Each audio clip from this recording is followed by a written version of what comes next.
De volta, turma. Vamos lá. Vamos dar continuidade às propriedades elásticas. Então, nessa segunda parte da matéria, onde a gente vai tentar entender a respeito das propriedades elásticas do material, só que agora nós vamos ver especificamente dos materiais formadores de rocha. A aula passada nós vimos a respeito da teoria básica das propriedades elásticas de qualquer material. E usamos isso para explicar como que é possível determinar as velocidades das ondas dentro dos meios, dentro das rochas, correto? Ondas longitudinais e transversais. Agora nós vamos ter que começar a ver especificamente. Então nós vamos começar pelos seus constituintes.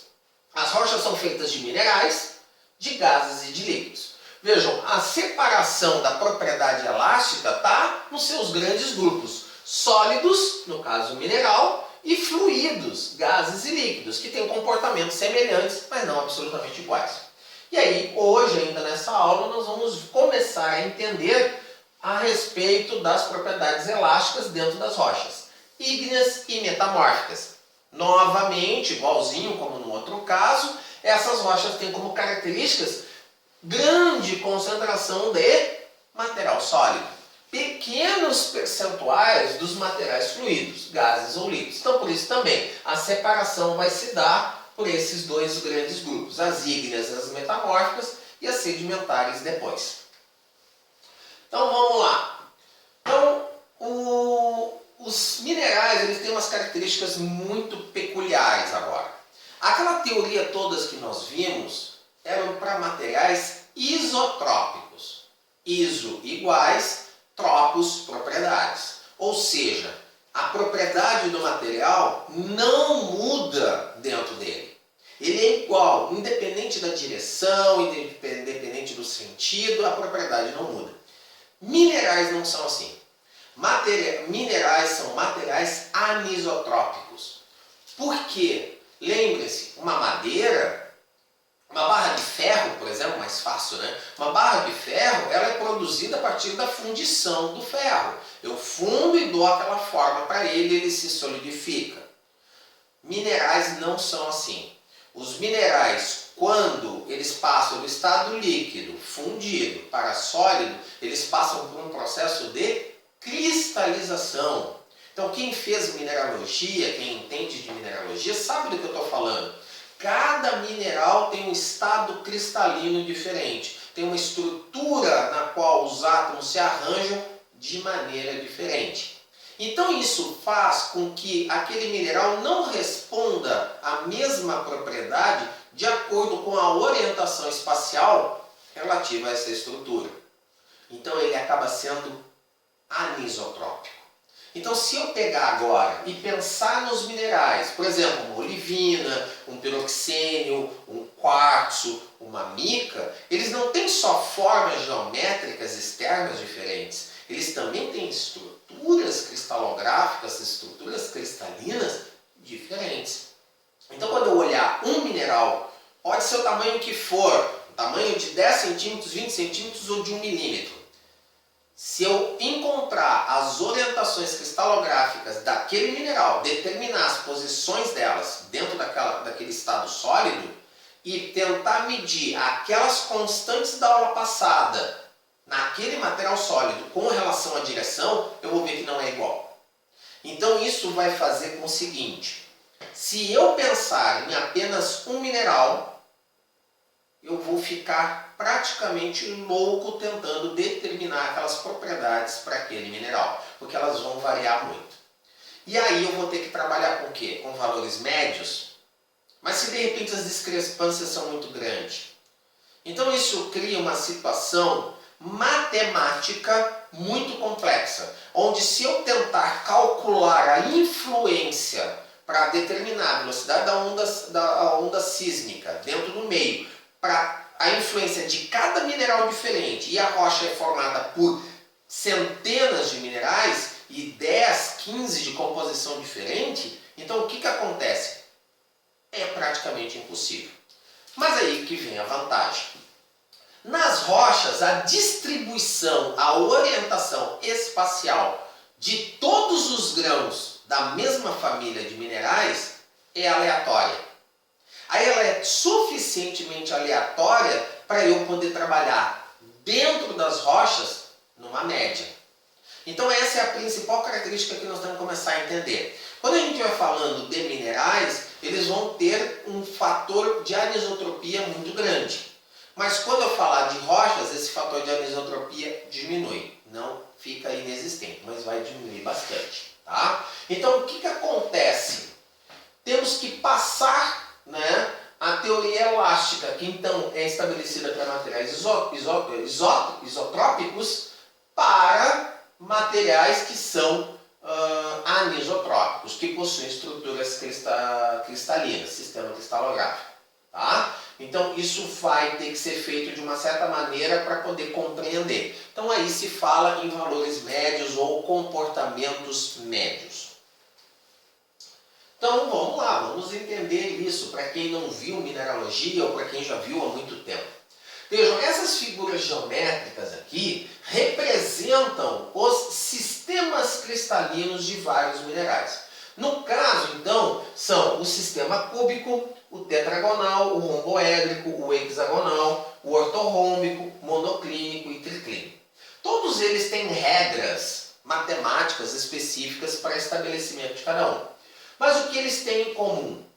Os átomos, representados pelas bolinhas vermelhas, estão distribuídos regularmente ao longo do cristal.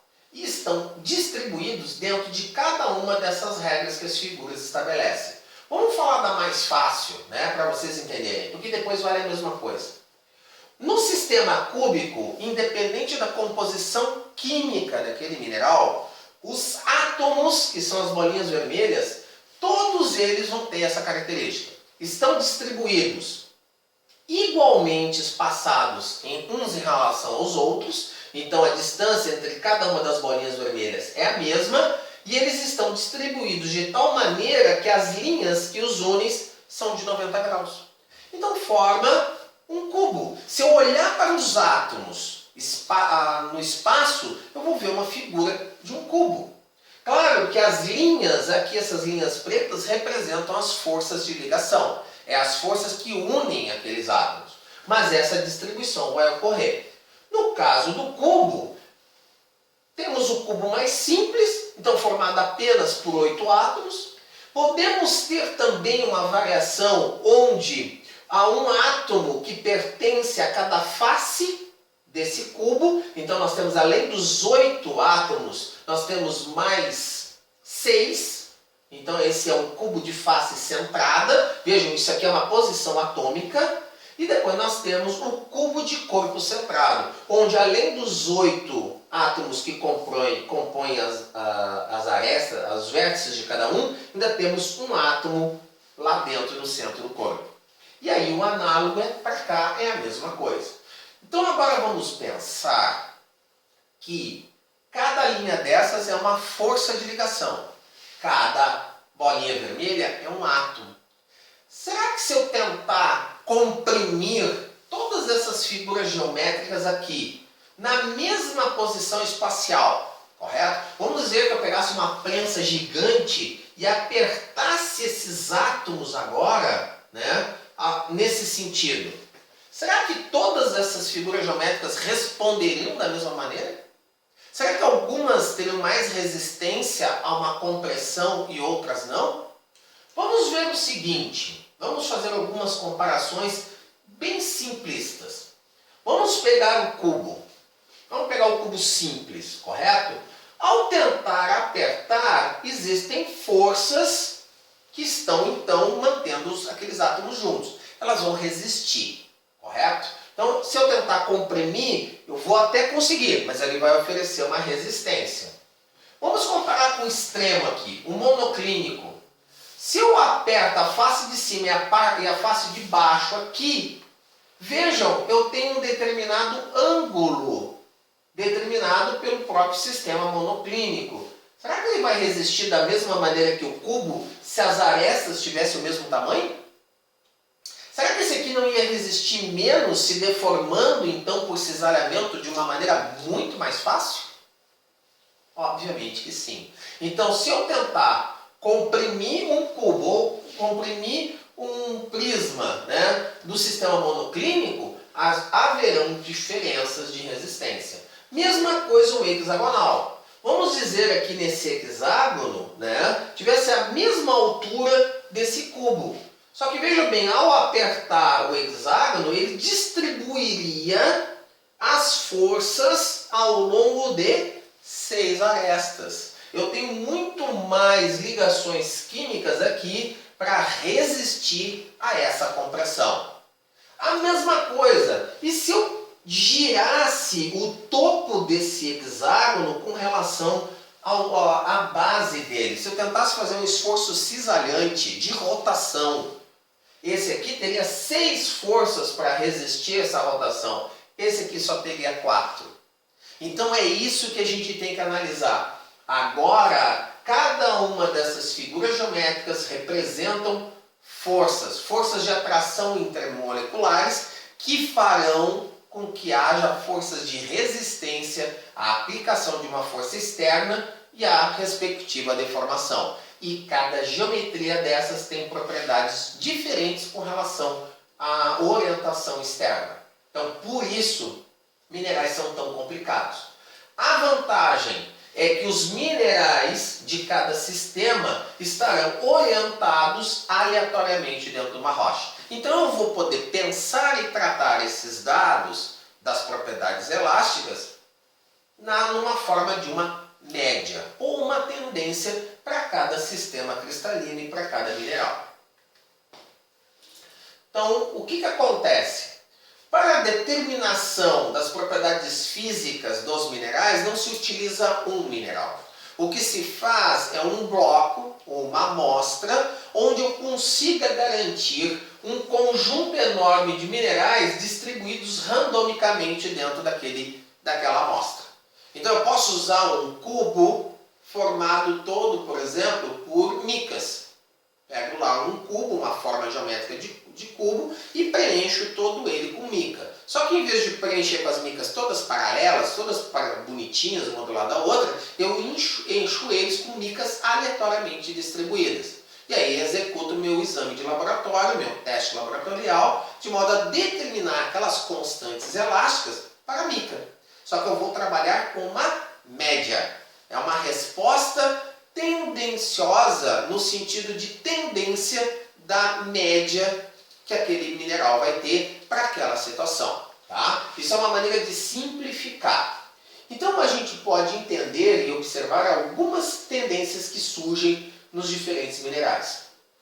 O incremento das propriedades elásticas aumenta com a densidade até próximo 4 gramas por centímetro cúbico. Acima desse valor de 4 gramas por centímetro cúbico, a tendência reversa é observada. Então ocorre uma inversão dessa progressão. Enquanto aqui o incremento aumenta com a densidade, ou seja, as propriedades elásticas sobem até lá, depois a densidade sobe e a propriedade elástica diminui. Minerais ácidos tendem a possuir propriedades elásticas mais baixas do que os minerais básicos. A melhor explicação seria pelo empacotamento da célula cristalina, como um incremento de elementos pesados. O que acontece? Minerais ácidos normalmente têm uma composição química mais simples e compostos por menos ferro e magnésio. É mais sílica, alumínio e cálcio, como uma tendência, os minerais ácidos. O melhor exemplo deles é o extremo, que é o quartzo. É só silicato, é um silicato, é só sílica e oxigênio. Então essa que talvez seria a melhor explicação. E em 3, a dependência com a pressão, possivelmente pelo maior empacotamento cristalino em minerais de mais alta pressão. Então, minerais que nascem, são gerados em ambientes de altíssima pressão, eles têm já naturalmente uma estrutura cristalina muito compacta. Então, eles tendem a resistir mais a todo tipo de deformação. Então, eles tendem a ter propriedades elásticas mais altas. Vamos lá, fluidos.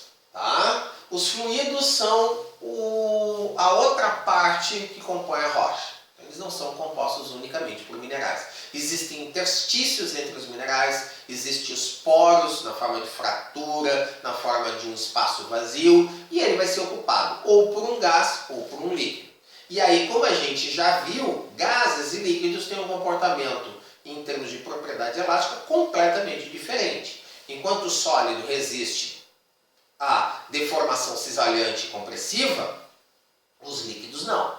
Eles não conseguem resistir a esforços cisalhantes. Então, eles não conseguem transmitir determinados tipos de onda, aqueles que dependem exclusivamente do cisalhamento.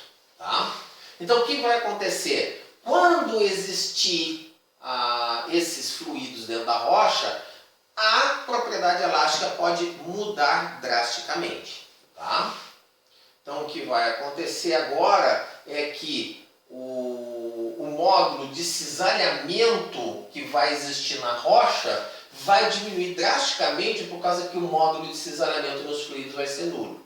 E aí a velocidade das ondas vai diminuir e a velocidade da onda P, que é a onda primária, vai ser a mais fácil de ser propagada. As outras, as transversais, não vão ser facilmente propagadas.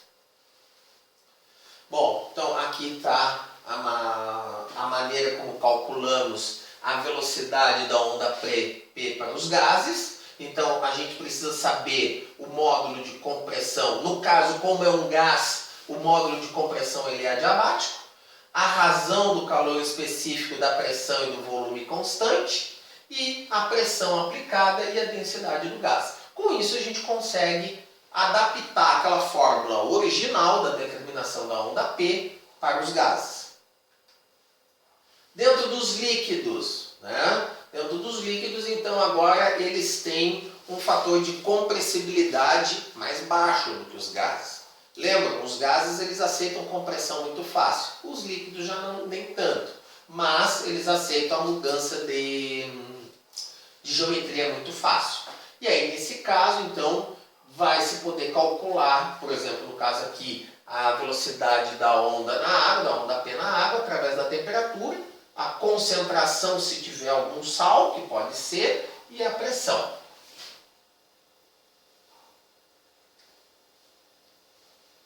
Então, um forte fator que vai influenciar na água é a presença, então, de íons dissolvidos. Lembrando sempre, eles levam em consideração a salmoura como um padrão por causa da facilidade que se tem para as medidas. Então, eles normatizam tudo em relação à salmoura. Então, a velocidade de uma água saturada com algum tipo de íon é calculada por esse parâmetro aqui. Pode ver que é bem mais complexo do que aquela fórmula original. Tudo por quê? Porque agora começa a levar em consideração a presença dos íons que vão afetando as propriedades elásticas também dos líquidos. Bom, também pode acontecer da água estar misturada, por exemplo, com argila minerais. É a lama. A gente conhece bem isso. Por exemplo, um fundo de um lago, um fundo de um açude, ou então quando a gente começa a chover, que começa a terra a ficar muito encharcada, aquele material sólido que era antes, que era o solo, que era composto basicamente por argila minerais, ele começa a se hidratar e começa a ter um comportamento mais plástico, até que vira quase que um líquido. É daí, por exemplo, que vem os desmoronamentos, quando começa a chover muito, daqui a pouco quando vê uma barranca toda despenca, vem aquelas árvores, vem aqueles galhos, vem aquele solo, e ele se comporta exatamente como um rio caudaloso. Por quê? Porque aquele material sólido está misturado com água. Então eu não tenho nenhum material totalmente sólido e também não tenho material totalmente líquido, mas que se comporta como um líquido. Então ele também vai ter algumas características diferentes. E aí a velocidade da onda P, no caso aqui, vai ser calculada através desses parâmetros. No caso que eu vou precisar saber é a densidade da lama, ou seja, a relação entre material sólido, argila minerais e água. E aqui então nós temos o gráfico que nos mostra o que acontece com a velocidade da onda P nessa concentração de lama. Então Então aqui no caso eu tenho da água pura, água quase pura, vamos dizer assim, uma concentração baixa de argilominerais, e o aumento progressivo da densidade da lama por causa do incremento dos argilos minerais. E aqui eu tenho a velocidade da onda P em metros por segundo. Vejam bem o que acontece, que são as medidas pontuais. O gráfico vai assumindo um valor decrescente. A velocidade da onda P diminui drasticamente. Por que isso?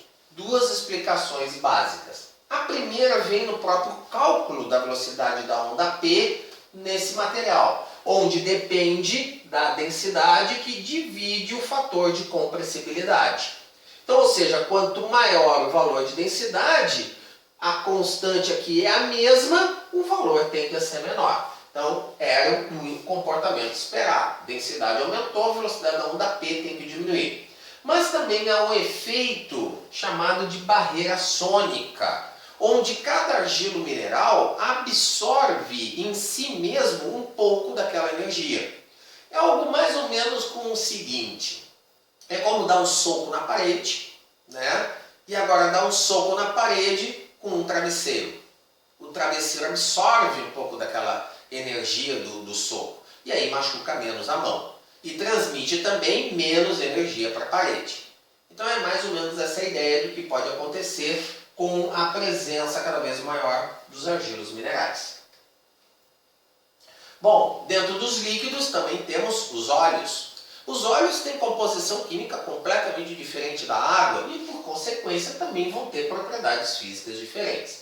Então, Nur, que é visto em Shaw, 2004, estabelece que a velocidade para alguns tipos de óleo podem ser determinadas quando eu tenho a velocidade da onda P no óleo na temperatura de referência, meu peso molecular desse óleo e aí sim o fator de correção da temperatura, que vai sempre tender a diminuir. Mas eu também posso ter a mistura dos dois, correto? Eu também posso ter gases e líquidos misturados. E aí a coisa complica. Por quê? Os líquidos tendem a ser incompressíveis, mas eles aceitam a mudança de forma. Os gases, por sua vez, até respondem parecido com o líquido, porque aceitam mudança de forma, mas eles são mais compressíveis. Então vejam bem, um gás, quando eu coloco gás e pensamento de força e deformação, ele atua como um amortecedor.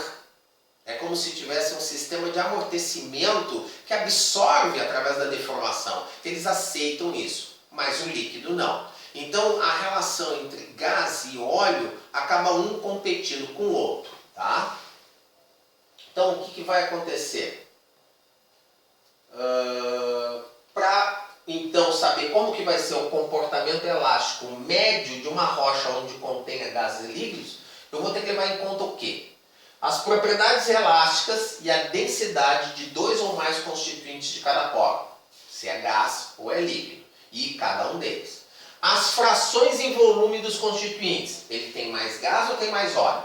E a distribuição ou arranjo desses constituintes no polo e na fratura. Ou seja, gases e óleos estão homogeneamente distribuídos dentro daquele polo?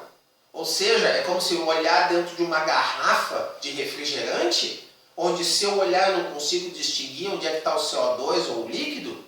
Ou esses gases, esses óleos ou essa água estão separados? É como uma garrafa cheia, meio cheia, desculpa, onde eu olho o líquido embaixo e o gás em cima. São situações completamente diferentes que vão fazer com que a propagação das ondas dentro daquele meio sejam diferentes. Então isso deve ser levado muito em consideração. E esse aqui, com certeza o terceiro e último aqui dessa lista, é o mais complexo de entender, porque a gente não tem ideia lá na rocha como é que esses gases e esse líquido vão interagir. Se a pressão é suficiente para manter os gases dentro da estrutura dos líquidos.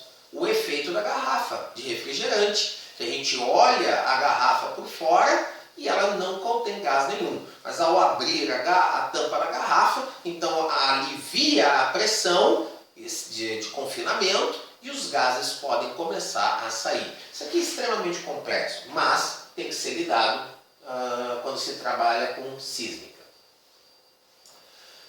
Bom, aí o que acontece? Como eu tenho água, gás, água com salmoura, óleo, eu tenho diferentes misturas, eles começaram a ter que entender que tinham que trabalhar com um novo conceito. Então, Domenico, né, em 1976 e 77, estabeleceu duas equações que visam estabelecer o que ele chamou de compressibilidade efetiva do par de fluidos, gás e água, gás e óleo. No caso aqui eles sempre usam a água porque é o fluido mais abundante na forma líquida.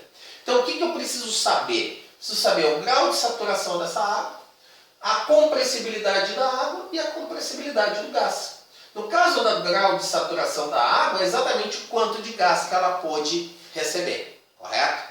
E aí então eu vou poder fazer. Mas ele chamou isso de compressibilidade efetiva. Por quê? Porque uma parte da compressibilidade vai ser feita pela água e uma parte do gás. Lembrando, o gás tem muito mais facilidade para ser comprimido do que a água. Então, por isso, a compressibilidade efetiva.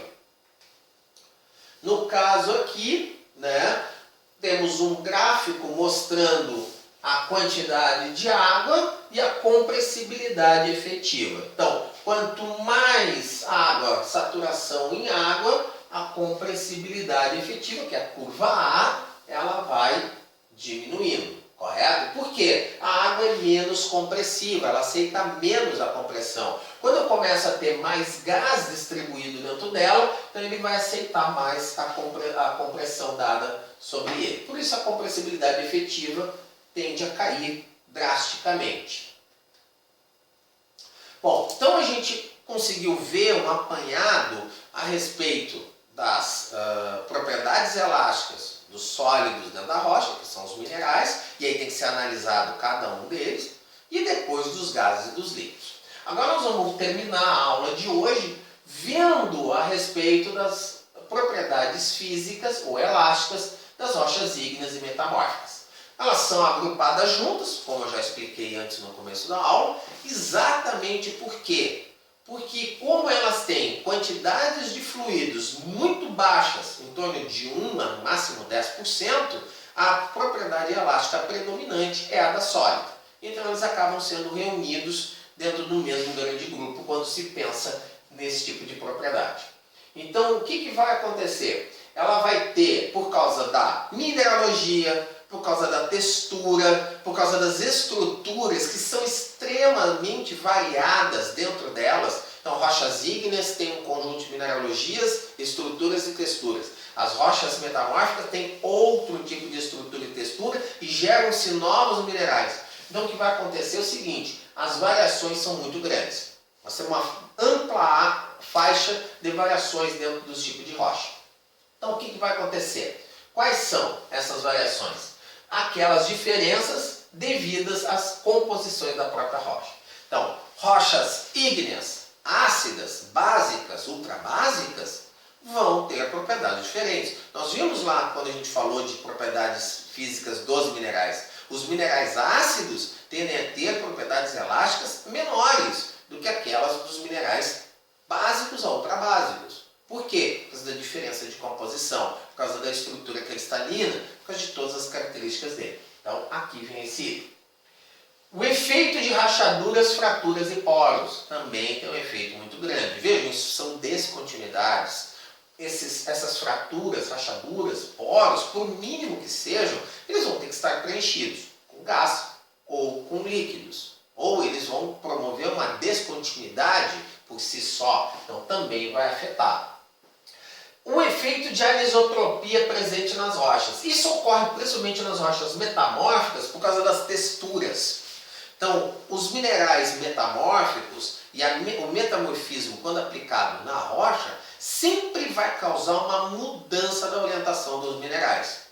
Em alguns poucos casos que não, mas na maioria deles vai ocorrer. Então eu aumento o efeito de anisotropia, ou seja, eu começo a ter acamamento metamórfico, começo a ter lineação, folhação metamórfica, ou seja, orientações dos minerais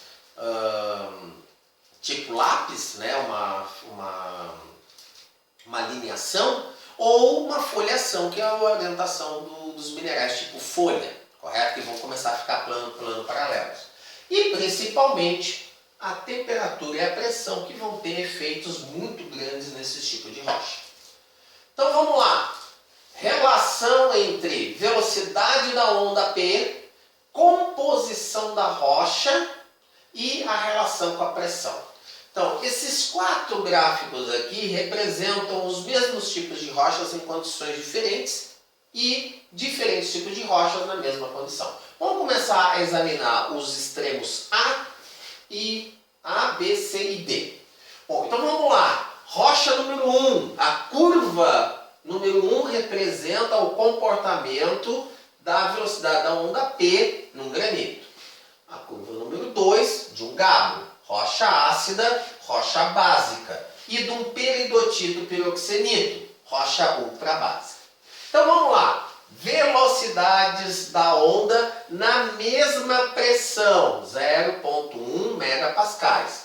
Veja assim, as velocidades na onda da rocha ácidas são muito baixas, das ultrabásicas são bem mais altas e a básica está aqui intermediária, correto? Agora preste também atenção no comportamento. A variação de velocidade dentro das diferentes rochas ácidas é bem grande. Já a variação da velocidade dentro das rochas peridotíticas ou piroxeníticas, então é mais baixo, correto? Conforme vai aumentando a pressão, então aqui aumentou para 10,2, nota como a velocidade aumentou, principalmente das rochas ácidas, do granito. A 2 também aumentou, mas um pouco, e a 3 também. Com o aumento progressivo da pressão, olha como as velocidades vão aumentando também muito, correto? Então, o granito que começou lá com velocidades baixas, agora está terminando com velocidades bem mais altas. Aqui é perto de 4, né? Então 4, 5. Então aqui era a velocidade perto de 5, aqui já está com velocidade 6, 6,5 quase, para os granitos. Os outros incrementos foram menores. Estão entendendo isso? Agora vamos ver outro efeito, né? Isso é o efeito, então, da pressão. Está aumentando a pressão, está aumentando as velocidades e as diferenças de cada uma das rochas. Vamos ver agora, lembra que eu chamei a atenção para a curva dos granitos? Olha como ela está bem aberta, eu tenho uma grande variação de velocidade dentro dos diferentes tipos de granito. Quando eu aumento a pressão, não, ele diminui focalizando mais no ponto central. Tá? Então, analisando esses gráficos, a gente vê isso. Já começamos a ver que tem uma forte relação com a pressão, aumenta muito, mas também tem uma forte dependência com a composição da rocha. A densidade e a composição mineral. Tá? Então, está diretamente relacionado entre a densidade do material e a velocidade. Quanto mais ácidas forem as rochas, então tem altas concentrações de quartzo e minerais de baixa densidade, as velocidades também são baixas.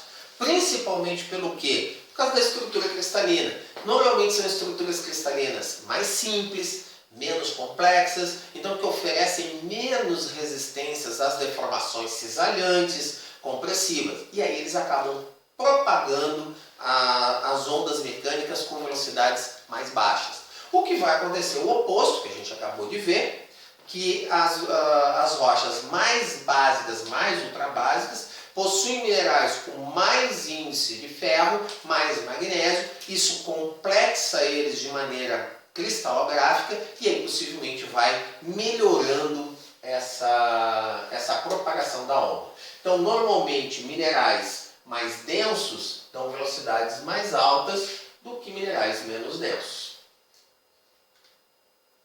E aí a gente consegue ver aqui, ó.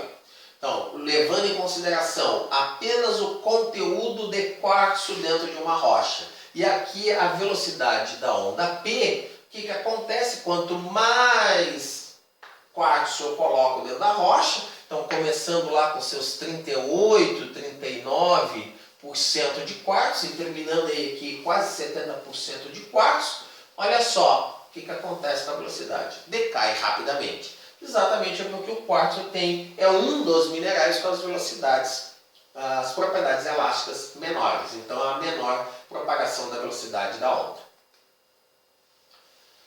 Influência, então, da densidade da rocha, composição e tipo na velocidade. Então, ocorrem muitas variações. Cada litologia tem um valor de velocidade diferente. E às vezes dentro do mesmo grande grupo, dentro dos granitos, que foi o que a gente acabou de ver lá naquele gráfico, dentro dos gabros, dentro dos basaltos, eles acabam tendo uma grande variação. Por quê? Pode ser devido a uma variação mineralógica, pode ser devido a uma variação textural, estrutural, qualquer coisa que faça com que então haja uma variação dentro do mesmo grupo de rocha. Mas também ocorrem variações bem bruscas entre rochas diferentes. Tá? Então, Birch estabeleceu uma relação fundamental com apenas 2 parâmetros empíricos para a determinação da velocidade da onda P, onde então ele pega as amostras, analisa e determina esses parâmetros, onde correlaciona a velocidade da onda diretamente com a densidade. Então aqui no caso, eles estabelecem a partir daquela equação diferentes relações entre densidade e velocidade da onda P para amostras de diferentes lugares do mundo e diferentes tipos de rocha. E nenhum dos valores vai bater mesmo.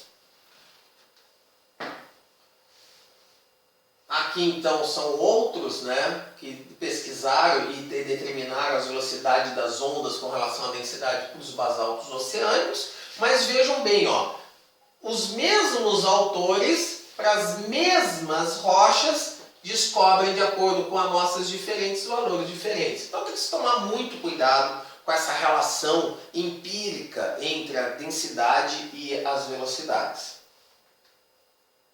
Aqui no caso é um gráfico mostrando então essa relação da densidade com a velocidade. E é perceptível, dá para afirmar que realmente sobe a velocidade com o aumento da densidade?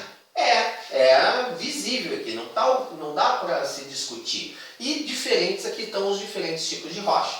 Então esse daqui é o resultado obtido, aqui está o gráfico então que relaciona eles e obtém-se uma equação matemática. Mas é visível que quanto maior a densidade, maior a velocidade. Bom, agora nós temos a outra parte, a porosidade e as fraturas dentro da rocha. Inevitavelmente, se tu tem fraturas, se tu tem poros, tu contém gases e contém líquidos. Líquidos e gases não conseguem propagar tanto ondas S quanto as ondas P propagam, mas muito baixa velocidade. E as ondas S não propagam, porque elas são cisalhantes. Então o que acontece? O papel da porosidade e da fratura sempre vai ser o de atenuar o sinal. Ou seja, sempre vai diminuir a intensidade daquela vibração, daquela onda mecânica. Tá? Então não adianta, sempre que existir descontinuidade, vai diminuir as propriedades elásticas e vai diminuir as velocidades das ondas. No caso das fraturas, ainda pode acontecer um fenômeno muito curioso. Como é uma descontinuidade, quando tenta mexer a rocha, é como tentar mexer duas mesas que estão encostadas uma sobre a outra. Então tu mexe a de baixo e a de cima pode ficar parada, porque há uma descontinuidade. Tu tem que aumentar muito o atrito para que haja transmissão da vibração de uma mesa para outra. É um efeito análogo que pode acontecer bastante, principalmente em rachaduras e fraturas. Vamos ver o que mais. Então sempre as descontinuidades vão afetar a velocidade. Agora, por causa de 2 motivos. Ou tu muda as propriedades elásticas existentes entre os grãos de diferentes minerais, ou o contato de diferentes tipos de rocha. Então isso é um fenômeno. E o segundo é o material que preenche em si. Então aqui é o contato, é o atrito que existe entre os grãos e entre as rochas que vai mudar, um efeito ou de lubrificação ou de simplesmente descontinuidade, ou então o fato de que as velocidades das ondas dentro daqueles meios são sempre menores com relação ao sólido. E isso também então vai fazer com que a velocidade fique menor. sempre as velocidades são mais lentas. Então, fraturas, rachaduras, toda forma de descontinuidade vai ter o mesmo efeito, vai retardar a transmissão da onda mecânica.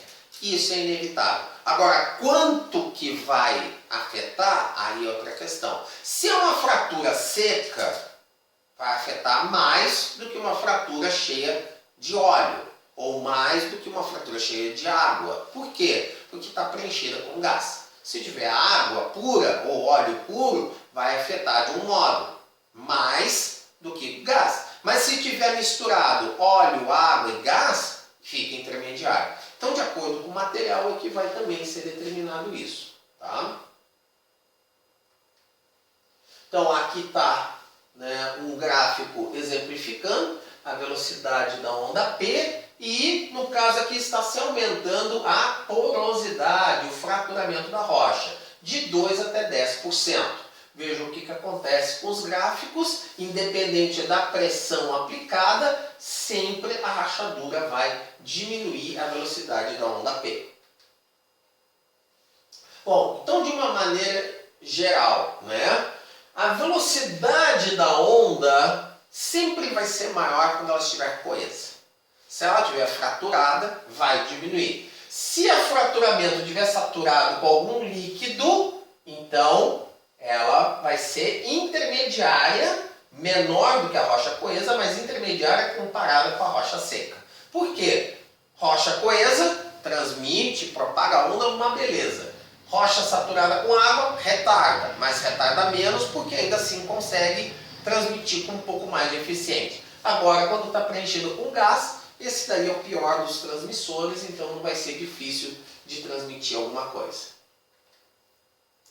Bom, e agora a influência da porosidade da fratura com relação, por exemplo, à pressão. Veja o que acontece aqui. Eu tenho rochas diferentes, velocidade da onda P e da velocidade da onda S, numa situação de uma rocha previamente fraturada, onde aumentou a pressão.